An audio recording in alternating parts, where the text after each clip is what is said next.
Trump just unleashed insane secret weapon. The United States Armed Forces have a very distinct job and they do it well. Our military is one of the finest in the world, and the rest of the world is painfully aware of the fact. Just like in a school play yard where someone always wants to take out the biggest and the best, other countries are often known to measure themselves by the standard of our military. Despite what popular culture has been focusing on in recent history, the United States and Russia aren't fast friends when it comes to military endeavors. Quite the opposite. Russia has been in a struggle with itself to become more sophisticated and better equipped than the United States for decades now. That's a crock, mind you. This is a crock. That's all lies. Going much farther back than the recent publicity that Russia has been getting from the left. Once again, they've been outsmarted by the United States scientists and military masterminds? Express UK reports that both the United States and Russia have been working on a new smart weapon that would work on a sort of mental warfare to confuse the enemy. And it's like, and just like when both the countries decided to go to the moon, the United States perfected it first. So we know about that footage from the U.S. Department of Defense show the new laser in action that is able to manipulate the air to produce sound. David Law, the leader of the technology research division behind the project, stated, "We're this close to getting it to speak to us. I need 3 or 4 more kilohertz." This is very disturbing, has nothing to do with that. They're placing all these things around. I watched Richie from Boston. I mean, this is real trash. This article is real trash here.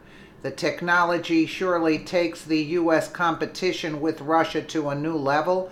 Moscow is understood to be utilizing laser technologies under top secret programs. Military analyst Viktor Litovikin commented, "Russian laser systems are integrated into other weapon systems and are used for target assignment and other combat support functions." Okay. The Russian systems have not yet developed full-fledged combat independence as demonstrated by their American equivalents. Mr.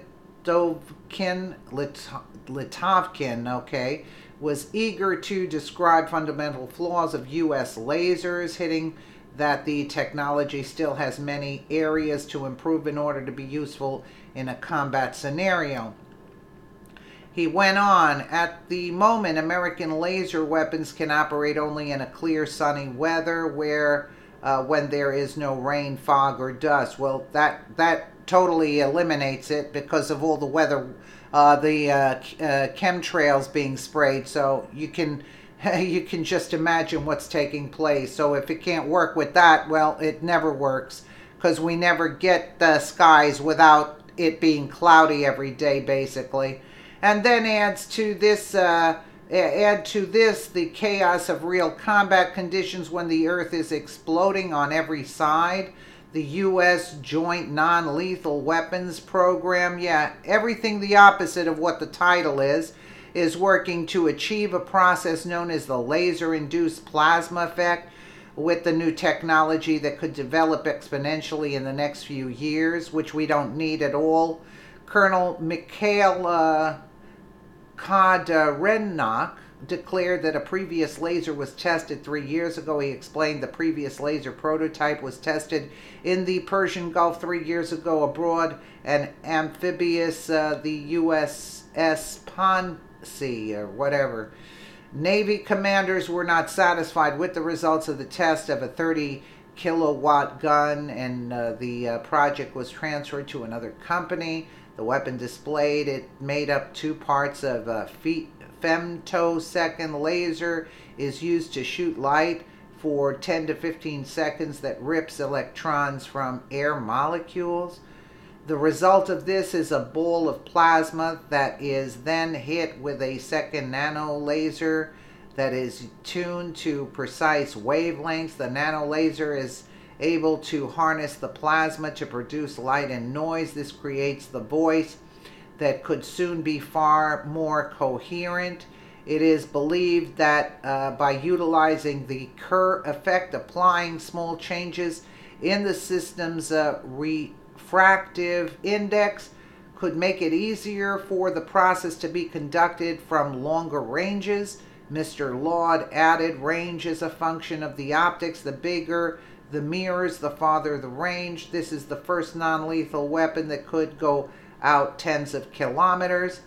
One of the things about the ultra-short pulse, it wants to form a longer range, longer ranges. It's harder to form at shorter ranges. This weapon is very different than what we think of when we imagine modern day war. Its unfamiliar design is part of the wave of the future.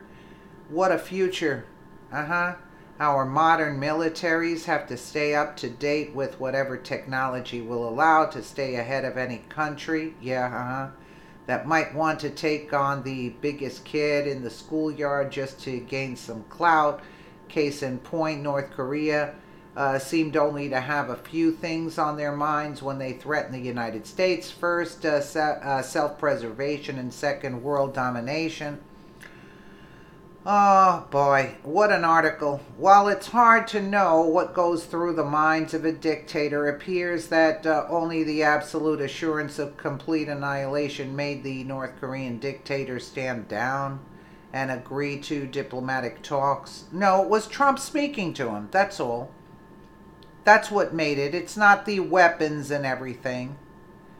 That wouldn't have happened if there'd been any doubt about whether the United States would win a war with Korea. Okay, Korea, okay, but not Russia. The freedom that the United States offers to its citizens is something that not only allows us to live as we wish, but it allows us the creativity to create things that those under the pressure of tyranny will never have the clarity to achieve. Well, I got news for you. Russia is way ahead of the game. Oh, yeah. Obama tried to destroy the military. Trump is trying to build up the military. Russia is already built up, and they made it very clear because the warmongers are trying to start something with Russia. But Russia came out and said, listen, we have equipment that'll knock your equipment out in 2 seconds flat, and that's why the warmongers backed off a little bit. They're trying to, this country with the people that were running this country prior to Trump, and I give Trump a lot of credit for trying to do his best to try to build up the country to the status that it once was. Because for decades now, I'm telling you, the country was going down the tubes. Let me know what you guys think in the comments below. And again, thank you so much for watching.